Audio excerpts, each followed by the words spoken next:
dia, meu povo. A gente tá saindo de Muriaé, Minas Gerais, aqui agora. São 6 e pouca da manhã. A gente dormiu aqui na pousada de posto. Como vocês sabem, a gente geralmente não reserva. A gente olha no booking ou procura na cidade quando a gente chega, porque a gente não quer ficar preso a horário de chegada, nem nenhum tipo de prisão. A viagem é para ser liberdade. Então vem com a gente vai sair agora. Como sempre tem que amarrar tudo, né? Haja de amarrar o que haja coisa. Vamos com Deus, fiquem com Deus. Olha aqui o estado da pessoa no início da viagem. Imagina daqui a alguns dias. A gente tá no 5º dia. Iniciando o 5º dia de viagem. Vamos com Deus, seguir para São Paulo. Nos acompanhe, rumo a Ushuaia. Vamos e voltemos com Deus. Rosana na estrada vai. Eita, pessoal, de novo aqui, depois de montar a bagagem em cima da moto, baulito lateral, central, lubrificado corrente, seguimos pela BR-116, em direção a São Paulo. Em São Paulo, a gente tem um amigo que mora lá, o nome dele é Thales. A gente está em direção à casa dele. Ele nos convidou. Como é no caminho, a gente resolveu ir. Agora é interessante, eu vou contar a vocês como foi que a gente conheceu o Thales. Quem assistiu os vídeos da gente em São Pedro do Atacama, de 2019, vai lembrar. O Thales, a gente conheceu o Thales em São Pedro do Atacama e, por coincidência, a gente estava no mesmo hotel. E ele falou que estava com o companheiro dele. E o interessante, o companheiro dele era o pai dele, seu Aldegar. Gente simpática. E como é interessante, né? A gente conheceu o Thales, ele era de Curitiba. Ele tem uma Versys 650. E a gente conversando sobre moto no hotel, nos conhecemos e até hoje a gente tem contato. E a gente está indo agora para casa dele. Vocês lembram que no vídeo passado eu falei sobre meu pai, sobre eu ter moto e o que foi que meu pai disse. Eu só me lembro disso, eu fui pensando nisso, assim, porque se meu pai tivesse vivo e ele soubesse que eu estava fazendo uma viagem dessa, que já fiz 2 viagens para o exterior, uma para o Peru e a outra para o deserto Atacama, e agora a gente está indo para rumo ao Ushuaia. Eu fico pensando como é que ele ia se comportar. Eu acho que ele ia ficar muito bravo, embora a gente pudesse até discutir, mas ele não ia conseguir me deter. Ele ia ter que assistir. Eu estava seguindo esse carro branco aí, porque ele estava numa boa velocidade. Aí eu pensei, pronto, ele vai ser meu escudo. Mas de repente, nessa curva aí, ele freia de repente na minha frente. Aí eu penso rápido e já vou jogando a moto para a banqueta, porque poderia ter um carro atrás de mim e não dá tempo de frear. Mas eu fiquei olhando depois, eu não sei porque ele fez aquilo. Não imagino por quê. Eu pensei, será que foi algum animal que passou e eu não vi, já que eu estava atrás dele? Essas coisas que a gente também tem que ter cuidado, né? Seguindo aqui pela 116. Em 1975, acho que foi 75, eu, minha irmã Jeane, meu irmão Josemar e Luciene, a gente queria uma bicicleta. Luciene era novinha, ela só tinha uns 7 anos nessa época. E deu trabalho pra gente, e a gente deu muito trabalho para nossa mãe e nosso pai, que tinha muito medo que a gente andasse de bicicleta e não fosse atropelado. E era realmente perigoso. Mas um dia que eu não me lembro na minha vida de ter ganho uma coisa, de ficar tão feliz como nesse dia. De repente para um táxi na frente da nossa casa, o meu pai desce, era até um Fusca, E no banco traseiro do Fusca tinha uma bicicleta desmontada. Mas foi uma alegria da gente, porque era um objeto inusitado, assim. Nem todo mundo tinha condições de dar uma bicicleta para um filho naquele tempo. Pelo menos no bairro que eu morava. Até uma televisão mesmo, era incrível, né? Uma coisa... Nem todo mundo conseguia ter uma televisão. Telefone, meu Deus, telefone era mais caro que um carro. E começou assim, a gente andando de bicicleta, né? Uma bicicleta para 4 filhos. E ainda tinha minha tia e minha prima que morava com a gente. Era uma bicicleta social. A gente dividia essa bicicleta e acabamos com ela quase todos juntos. Para conseguir essa bicicleta, eu e minha irmã escrevia uns bilhetes para o meu pai e colocava embaixo da xícara, embaixo do copo, dentro da valise dele. E a gente escrevia assim: não esqueça a nossa Monark. Porque na época havia um comercial que era assim: não esqueça a minha Caloi. Tinha um comercial que era assim, as crianças colocavam: não esqueça a minha Caloi, mas a gente queria uma Monark. Aí então no dia aconteceu. Eu nunca me esqueço disso. Se minha irmã agora ouvir agora esse meu relato aqui, ela vai ficar com os olhos cheios de lágrimas.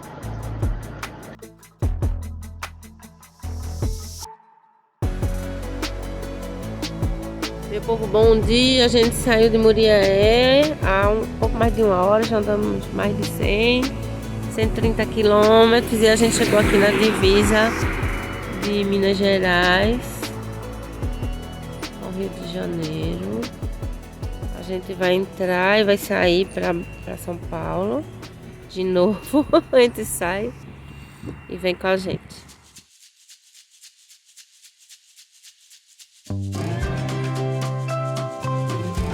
Aí, não sabia meu pai, né, que estava motivando, sem querer, o filho dele no futuro ter o desejo de possuir uma moto. Graças a Deus eu consegui comprar nossas motos. E fiz essas aventuras e estou aqui relatando a vocês.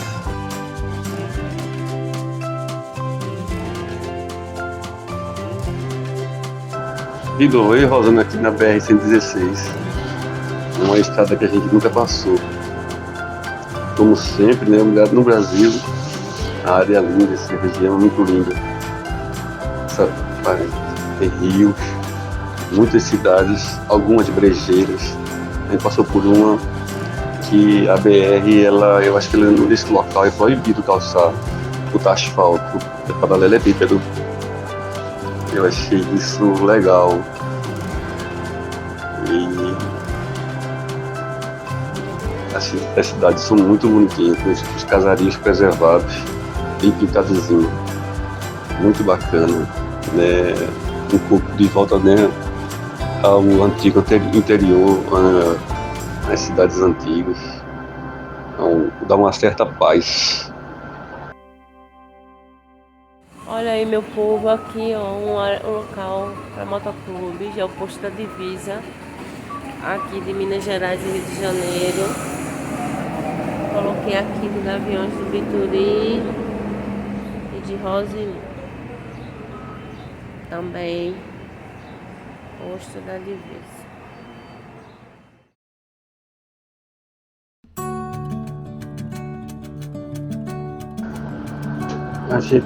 Eu e a Rosa, a gente faz um roteiro colocando as quilometragens e até as cidades que nós vamos passar, que a gente pretende até dormir. Mas dificilmente a gente cumpre esse roteiro, porque no decorrer da viagem acontece muita coisa, como pode chover, a gente pode ter mais dores e parar mais. A moto também pediu muita gasolina. Essa moto já não é econômica como antigamente. Então a gente veja, quando a gente parte, vê mais ou menos que cidade a gente vai passar, vai parar e que horas mais ou menos a gente vai chegar. e ficamos nessa cidade. E a gente leva sempre uma barraca. Não sei se vocês puderem notar, a gente amarra uma barraca perto das bagagens, porque a gente pensa assim, pode acontecer algum fato inesperado e a gente tem que dormir na rua. Nunca aconteceu, mas a gente pensa nisso. Sempre levar uma barraca em caso de emergência. Mas nunca aconteceu da gente chegar numa cidade e não encontrar um hotel pra gente ficar. Então a gente já está acostumado. Quando chega na tal cidade a gente procura. Estamos seguindo para São Paulo de moto. Em Rosana. Interessante, né? A gente ir para uma cidade tão famosa como São Paulo de moto. Nossa vida a gente nunca pensou nisso. Estamos nós aqui nessa aventura. Está chegando o Ushuaia e mostrando a vocês aqui esse vídeo e outros vídeos. Espero que vocês estejam gostando.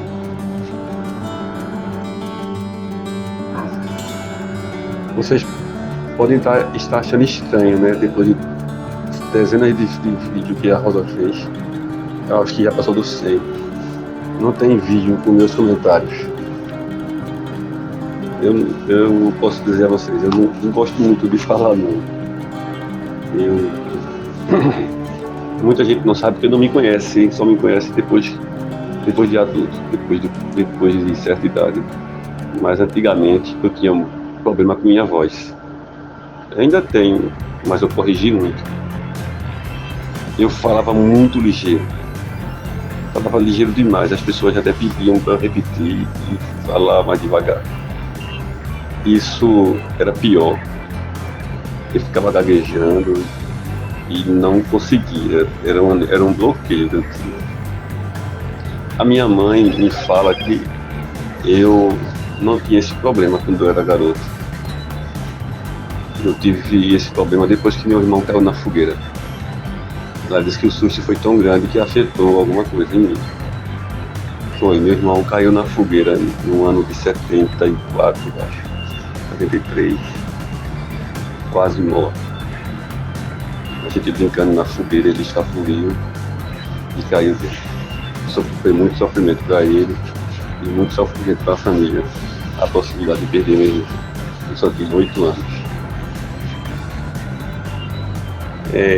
Aí voltando para a voz, eu falava muito ligeiro. E eu falava tão ligeiro que eu achava que falava as palavras completas.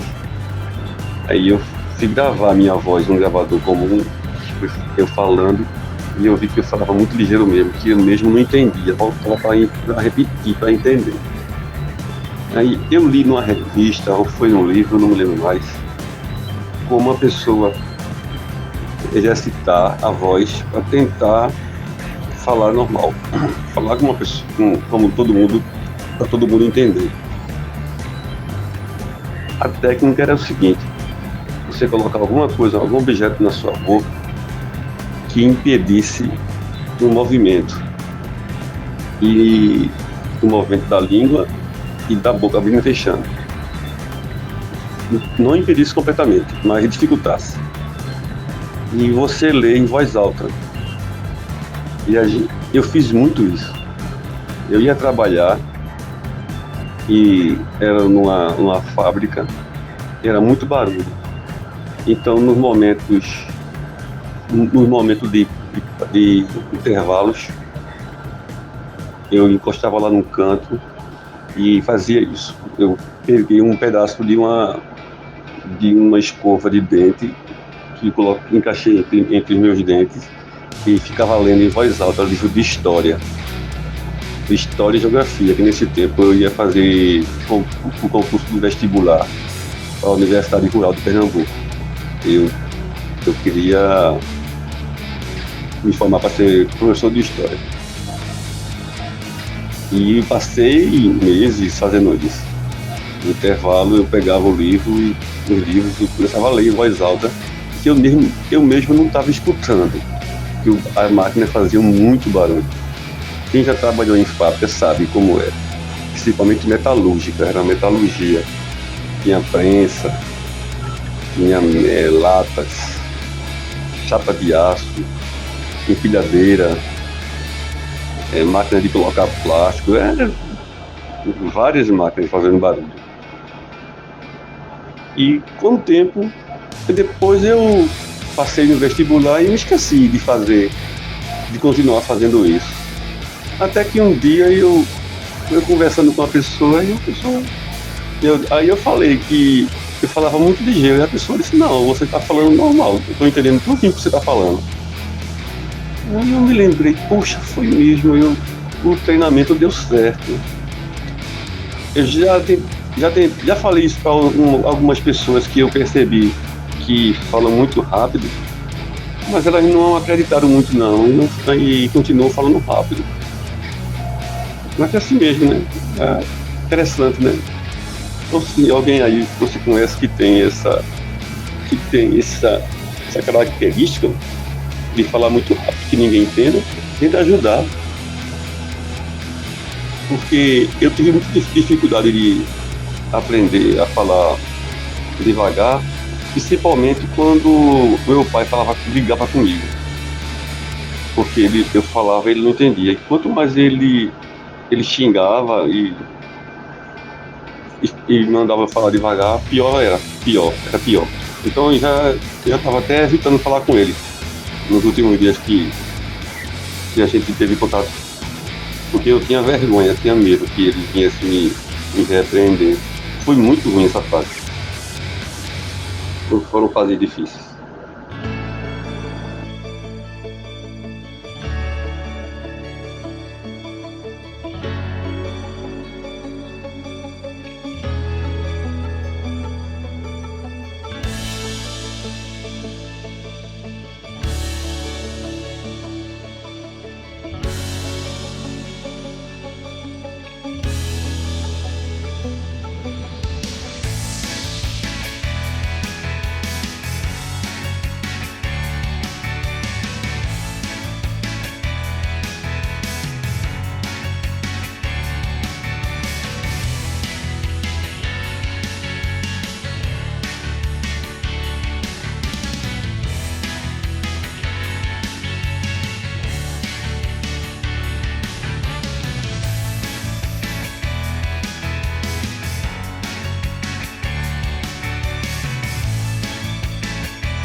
Quando eu passo por um túnel, às vezes me lembro de um túnel que eu e Rosana passamos na Bolívia. O túnel, ele tinha uma curva para a direita. Então, assim que a gente entrou, apagou tudo. Porque o túnel não tinha uma lâmpada acesa na iluminação. Estava tudo apagado. E o túnel molhado, o farol da moto batia nas paredes do túnel e não refletia. E meus óculos são daqueles que, quando está na luz, ele escurece. Ele filtra um pouquinho. Então demorou alguns segundos num total escuro. Que susto! E ainda bem que não passou nenhum carro ao contrário. Porque esse túnel ele não era de uma via de mão única, era dupla. Então demorou um pouquinho, foi um baita susto.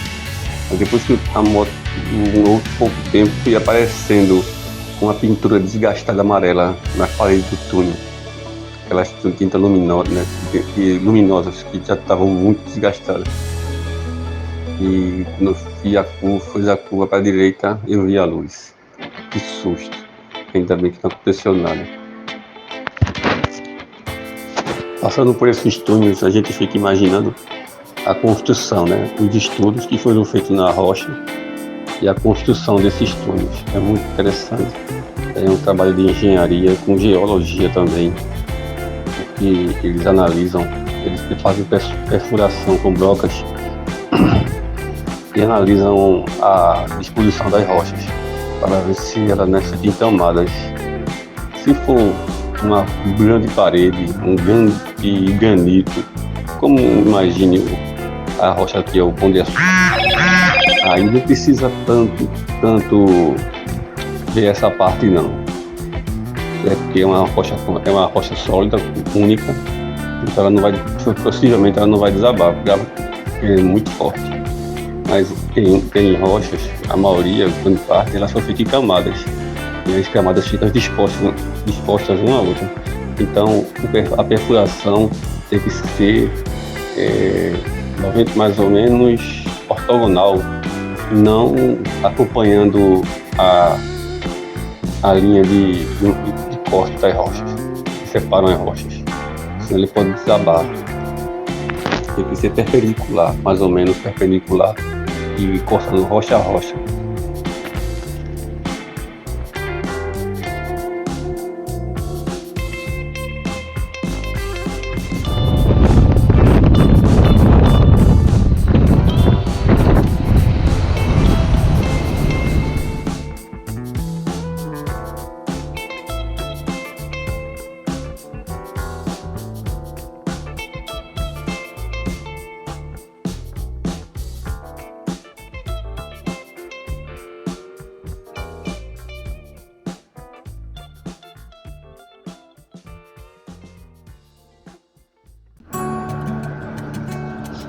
Eu e Rosa agora em São Paulo. Eu achei o trânsito de São Paulo muito louco. A gente está acostumado aqui em Recife, e a gente acha louco em Recife. São Paulo é 10 vezes mais. É muito interessante, é muito rápido. O motociclista ela tem que pensar muito rápido, não pode pensar devagar não.